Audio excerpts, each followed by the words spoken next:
Hey guys, how y'all doing today? My name is Franchise Fanatic and welcome back to the channel. And today for you guys is another MCU review in quotation marks. Today we're tackling the second Deadpool film before Deadpool and Wolverine, Deadpool 2.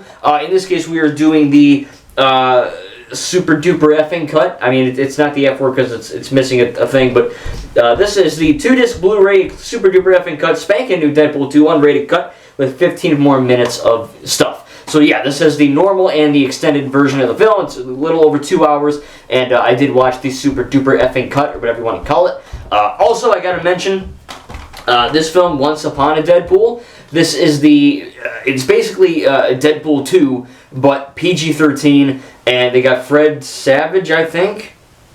What do they have? I don't know, freaking doesn't even say on the back here. It's someone, it's the guy from Christmas something, I don't know. So, whatever, Christmas Bride, something like that, who knows, Princess Bride, that's it. Basically, he's tormenting him in his bed, he's stuck in bed. It's not bad, I saw it in theaters, it has some really funny jokes, actually. It's essentially Deadpool 2, but PG-13, and, you know, while that may sound like a watered-down baby version, PG-13 is by no means for children, and this is definitely not a children film. It says that the whole gang, you know, this is marketed glorious PG-13, you know, that... It's weird, because like, if you watch this movie, they have an F word or two that is bleeped out, but they have, like, you know, Juggernaut rips Deadpool in half at one point, and you still see the gore, so I think the censors were just like, F it, and they didn't want to do it right, but this is this one we're not reviewing, but this is technically the same film. One's R-rated, one's R-rated and extended, and one's PG-13, and not too great. But it's funny, it's PG-13 for intense sequences of violence and action, crude sexual content, language, thematic elements, and drug material. Like, not that much far off from an R rating, but whatever. This one, essentially, if you read the title, you saw the thumbnail, whatever. Again, the time of recording this, I have not seen Deadpool and Wolverine. However, Deadpool 2 is so far, by far, my favorite Deadpool film. I enjoyed Deadpool 1. Again, you can go watch that review. I gave it whatever I gave it, but I enjoyed it for the most part, right? It's got some basic storytelling, and you know, I felt like they were trying to be too edgy with the R rating. In this one, you know, there are F words in this, don't get me wrong. There might be the same amount, I'm not too sure, maybe less. But the jokes in this automatically are 10 times funnier. Just without the F word even being neat. You know, there's some moments where, they're like, what is it? He's like, get this mother effer so we can effing kill this effer, or stuff like that. And ZZ Beast is like, oh, Deadpool's like, we're totally effed. And she's like, we're not totally effed. Like, I get it. You know, you're R-rated, so you could say fuck. Ha, I get it. But at the same time, like, you know, we're so effed. Instead of saying, we're not effed, you could have said, oh, we're not, or don't worry, I got this. There's a million other things you could have said. Again, it feels like a nitpick, but there are a few moments and a few lines where I felt like they were just saying the F word because they could. It didn't have any, you know, meaning toward. Again, I'm not some old biddy who's like, oh, the F word's bad, but, you know, it's just kind of weird. Thankfully, it's not as bad as in the first one, and the jokes are a heck of a lot funnier. Some would say a fudge ton funnier, because, I mean, well, there's no real reason, it is, but, you know, I can't really explain why it's funnier. But there are jokes that involve swearing that are funny, there are jokes that don't involve swearing that are funny. For example, there is, you know, Dopinder, just, you know, there's certain moments where, like, they give you funny looks, or Deadpool, their expressions are funny, or, you know, Deadpool's referencing things that are funnier, stuff like that. You know, he's referencing Frozen, he's referencing, you know, he thinks Cable is a racist. It's just lots of funny stuff. The whole X-Force thing, which is kind of heavily teased in the trailer and the marketing. Obviously, if you've seen the movie, they all effing die within like 30 seconds. It's a pretty funny scene, and it just kind of shows that the marketing of this movie really was all over the place. It was nuts, man. It was crazy. And Cable's funny. Domino's really funny. I'm not sure if she is in Deadpool and Wolverine. Again, if you have seen Deadpool 3, please don't spoil it in the comments. I already got spoiled on one thing. Really freaking mad about it. I literally went to post my Deadpool 1 review and some motherfudger was like, here's a spoiler! I didn't even look it up, it's just there, so be careful, alright? Some assholes you can't avoid it, man, they're all over the interwebs. But with that being said, when I'm not getting spoiled and, you know, I'm actually able to sit down and watch this movie for what it is, yeah, like I said, the reasons why this is better is because it has a, you know, not only, I mean, it's edgy, you know, it's R-rated and shit, but there's no, like, there is, and again, I'm watching the extended version, so there's a lot more jokes, there's more things added, and they're also able to kind of, you know, there's songs that they use in the original Deadpool 2 cut, which they don't use, or they, you know, they exchange for a new song in the extended version, and there is that, what is it, like, get mad, or get sad, or, something. It's where they're all fighting, and the molester dude or the X-Men mutant hater guy. They're all fighting, and Juggernaut's fighting Colossus. Like that scene, the CGI fight. There's a song in that. I don't know. It's really weird. It doesn't really fit the scene at all. It's funny, and they got the holy shit balls. That song. That's funny. But I think that's in both versions. I think that's in the PG-13 version too. But whatever.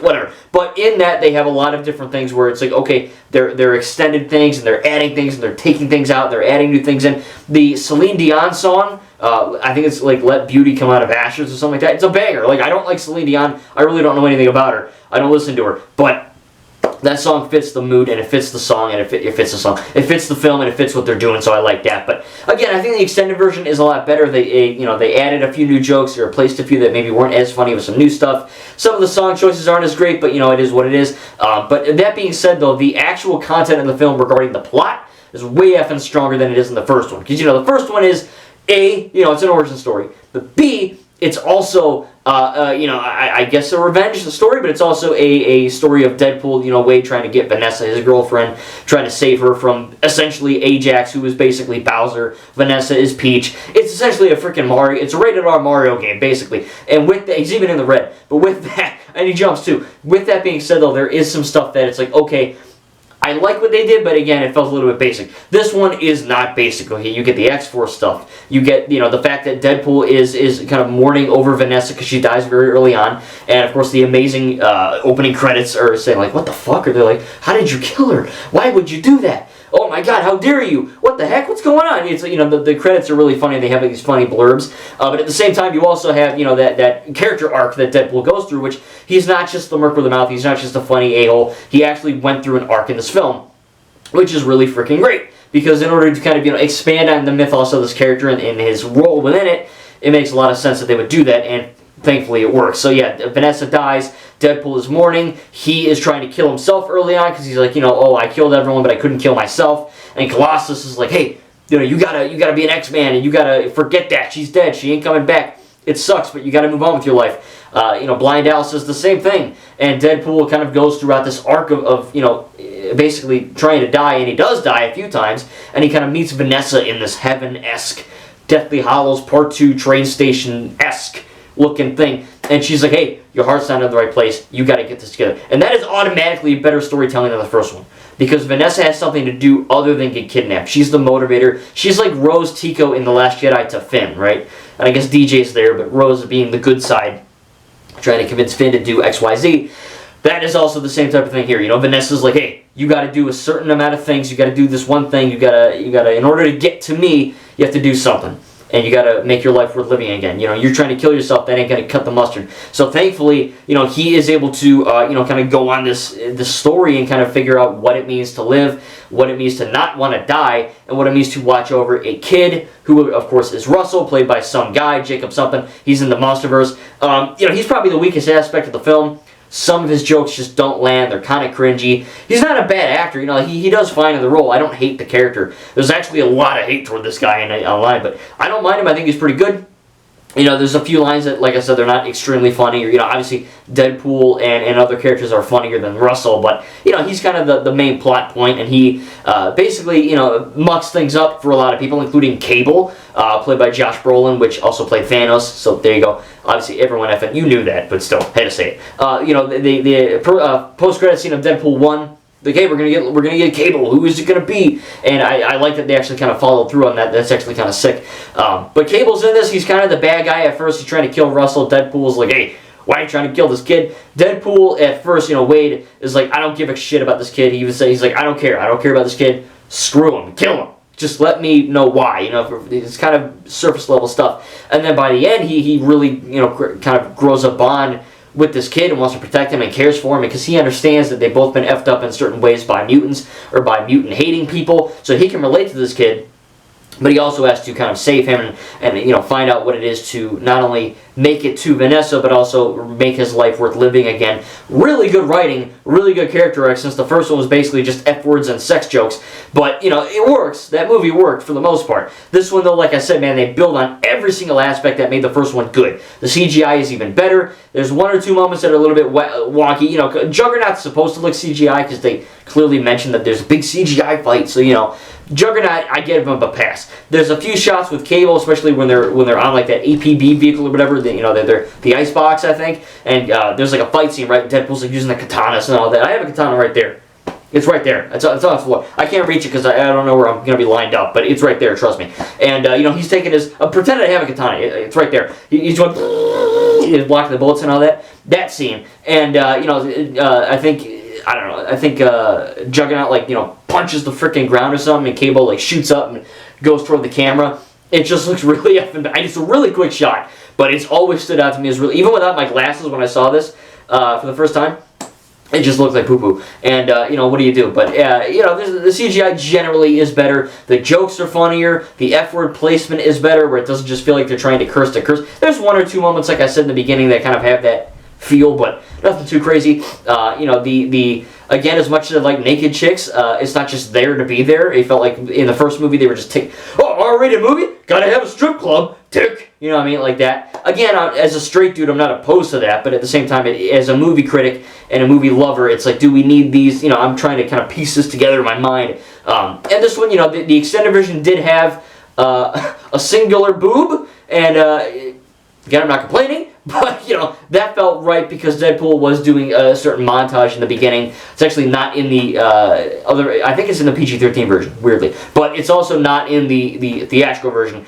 So, you know, it didn't just feel like they were doing stuff to do stuff. It actually had a purpose, everything did, which is nice. The violence and gore, again, I never had a problem with that. That's kind of the crux of the character. If you read a Deadpool comic, you know there's not a whole lot of sex, not a whole lot of swearing, but there's a hell of a lot of gore and violence. And that rings true to the comic. So that's in there in, I don't know why I did that. That's in there in buckets, and in blood buckets, I should say. And again, like I said, the cameo of Juggernaut's really great. I like the fight scenes. They're very the fight. All right, look, the fight scene in the beginning of this movie. I think it's extended from the original, but I don't know where Deadpool's at, like a effing sauna or a hot tub or something. There's a bunch of like half-naked Asian guys in tubs, and it's in the trailer. And there's a oneer. A oneer in film is, you know, a shot that is either one take or given the illusion of one take, and it's a oneer, and it looks effing phenomenal, like genuinely. Like the action in this movie is some of the best action in a Marvel movie. Like it's genuinely awesome. The cinematography is great. The choreography is great. It all looks really nice. Like I said, the oneers are freaking fantastic. Again, you know, the way they're able to kind of merge comedy and action together. You know, there's a scene where Deadpool gets like stabbed in the head with like a gate or something, and Colossus is picking him up. And you know, you have the joke of what Deadpool and Colossus are doing, and then you have the joke in the background, which is, you know, Juggernaut just throwing Cable, you know, stuff like that. There's some really funny jokes in there. Again, Domino being lucky. There's some funny writing with that. Expenses of X-Men and Rob Liefeld, whatever, the creator of the character or co-creator, whatever. I guess Rob can't draw feet, so that's like a big, you know, joking point of this. It's actually in the trailer for Deadpool and Wolverine too, which is kind of cool. But again, like I said, man, a lot of the jokes work. A lot of the action is like genuinely 100,000 times. I mean, the action in the first one's great, like no issues there. But the action in this one just builds on that 100 times. You know, the action, like I said, the action is great. The CGI is better for the most part. Like I said, there's a few things there. The plot is really the strongest. You know what I mean? There's really some good moments. And that scene where Deadpool finally makes it to heaven and he meets with Vanessa, you know, you feel, the audience and the character of Wade Wilson, we both feel that sense of accomplishment that he was able to do something in this film and not just be funny. You know, he actually had a purpose to be in this film. And, you know, when he goes through, like, the weird, like, you know, goo gate or whatever, he puts his freaking hand through it in his face, and, you know, he looks like Ryan Reynolds. He doesn't look all jacked up in the face. You know, as a Christian, Catholic, whatever you want to say, you know, there is a, you know, I was like, oh, you know, Wade even asks, is this heaven? So I felt like in my little God-loving heart that, you know, it was like, oh, you know, like, we generally believe that heaven is a perfect place. So, you know, obviously when Wade gets there, he's not going to look like hell, you know, I mean, you're the avocado whatever Utah thing, you know, he looks normal, and I thought that was a good detail. Again, the music's really touching. I didn't cry or nothing, but you know, it is a touching film. Something that the first one was also lacking is a you know, bit of emotion. I thought that did a really good job as well. So like, all in all, dude, this is a freaking banger. Like, I've always loved Deadpool 2. It felt infinitely superior to the first one in genuinely every way. And not saying I don't like the first one. I really love the first one, but the issues I had with the first one, for the most part, like 99%, are fixed with Deadpool 2. And again, the extended cut gave me 15 or so odd minutes of more stuff, or exchanging stuff. So I basically, there are 3 versions, right? There's the normal, the extended, and then the PG-13 version. I've seen all 3, and the extended R-rated cut is easily the I want to say it's objectively the best, because, you know, obviously. I think the PG-13 version, like I said, I did see that in theaters. Not bad, not like, it's not bad, okay? Would I advise you to buy the Blu-ray like I did? Maybe? I don't know, it depends. I just wanted to collect it and add it to my collection of Marvel Blu-rays, but, you know, I think it was going to charity and theaters. I believe that's what they were doing. It was going to, like, cancer survivors or something. I don't know, but it was, you know, I think it was for, like, a good cause or something. But it's not a bad movie, but obviously the extended R-rated cut is hell of a lot better in genuinely every way. I can't even talk. It's just a fun movie. It's funny. It's action-packed. There's really good plot, good heart, good emotion. And again, it does lead off for the sequel, which, of course, the post-credit scene shows that Deadpool has the weird cable time manipulation thing. He saves Vanessa, he saves Peter, and he kills Ryan Reynolds, and he kills the effed up looking version of him with his mouth sewn from X-Men Origins Wolverine. I need water. And with that, you know, you kind of see that he's kind of going back in time and fixing things. He tries to kill baby Hitler too. He couldn't do that. I don't know why. I think we'd all kill baby Hitler. Like, who gives a shit if he's a baby? He's Hitler, for God's sake. You know, look, you know, I mean, like, come on, he's Hitler. But I get it, it's a funny joke, and he's like, oh, I'll get Cable. Cable loves killing kids, and, you know, there's funny jokes like that. But the movie does end with, you know, kind of I guess a cliffhanger to a degree, because it's like, oh, what's going to happen in the third one? And obviously, Deadpool and Wolverine, if, you know, as we've seen the trailers, again, if you've seen the movie, don't spoil it, but in the trailers, the TVA, the Time Variant Authority from Loki, the TV show Loki, which I'll be reviewing soon as well, they are, you know, kind of getting Deadpool in trouble. And hey, you're mucking with the reality or something. That's what I'm assuming the film's about. Again, I haven't seen it yet, but you know, I'll be having that review out very, very soon. I think it'll probably be after this one or after Far From Home. We'll see. But I am very excited to see Deadpool and Wolverine. Again, no spoilers, please. And my review will have no spoilers as well. You know, it might be a bit of a shorter review, but I'm still going to get my thoughts out there. So, man, I'm freaking pumped to watch Deadpool and Wolverine. I love Deadpool 2. It's genuinely a great film, infinitely superior to the first in every single way. And, again, the extended version was really fun. More jokes, more stuff happening. Really good plot, great action, great CGI for the most part, really good comedy. And I just felt like it really, you know, understood the character of Deadpool even more than the first one. And it just really, you know, took me by surprise again. And I was like, wow, this is a really great movie. You know, by the time it finished, I was like, geez, I'm freaking pumped for Deadpool 3, you know what I mean? So bring it on, and I will be reviewing Deadpool and Wolverine. I'm going to be having my Spider-Man Far From Home review also soon. I don't know which one's going to be first, but they're both coming out. And then, of course, we're moving on to WandaVision, which is the very first MCU show. I know that the Netflix stuff is canon too, but regarding the main MCU, before that stuff was made canonical, WandaVision is the first. So we're going to be diving back into that. Again, you guys voted. I'm going to be having, I'm going to watch all of WandaVision and then review it in one video, instead of, you know, one video per episode or something like that. So we'll see. We'll see how that goes. It should be a lot of fun, though. I can't wait to revisit that show. And yeah, man, like I said, though, Deadpool 2 is a great film. The extended version, I'm going to give it an A. Really great movie. Again, a few CGI things here or there, a few jokes that don't land. Russell's not the funniest thing in the world. But other than that, it's a great film, and it's easily one of the best Marvel movies I've ever seen. And Deadpool and Wolverine, it's got a lot to look up to and a lot to live up to as well. Thank you guys, and we'll see you in the next video.